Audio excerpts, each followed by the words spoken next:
It's going to disappear. One day it's like a miracle. It will disappear. And from our shores, it could get worse before it gets better. It could maybe go away. We'll see what happens. Nobody really knows. And I've always known this is a pandemic. I felt it was a pandemic long before it was called a pandemic. It's a little like the regular flu that we have flu shots for. And we'll essentially have a flu shot for this in a fairly quick manner. A lot of people have said, a lot of people have thought about it. Write it out. Don't do anything. Just write it out and think of it as the flu. But it's not the flu. It's vicious.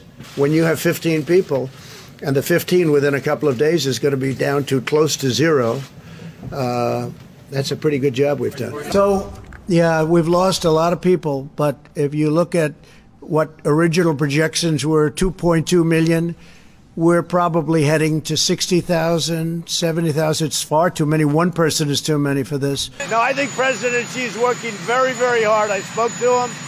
He's working very hard. I think he's doing a very good job. It's a big problem. But President Xi loves his country. He's working very hard to solve the problem, and he will solve the problem. Okay? This is something that could have been contained at the original location, and I think it could have been contained relatively easily. China is a very sophisticated country, and they could have contained it.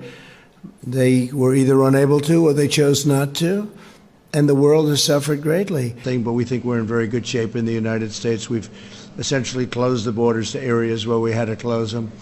I'm a cheerleader for the country. We're going through the worst thing that the country's probably ever seen. And I want to thank the media because really, for the most part, the media has been very fair. Thank you very much, everybody.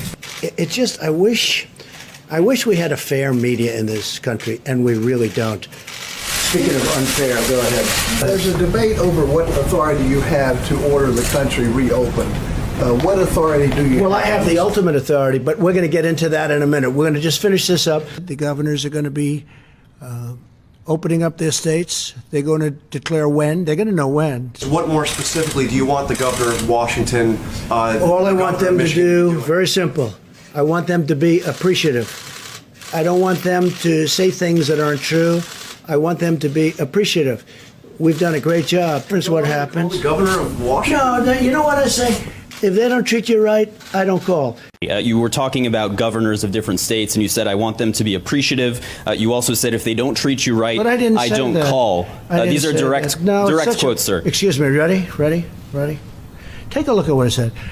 I want them to be appreciative of me, okay? And then you cut it off because it's fake news. You and of your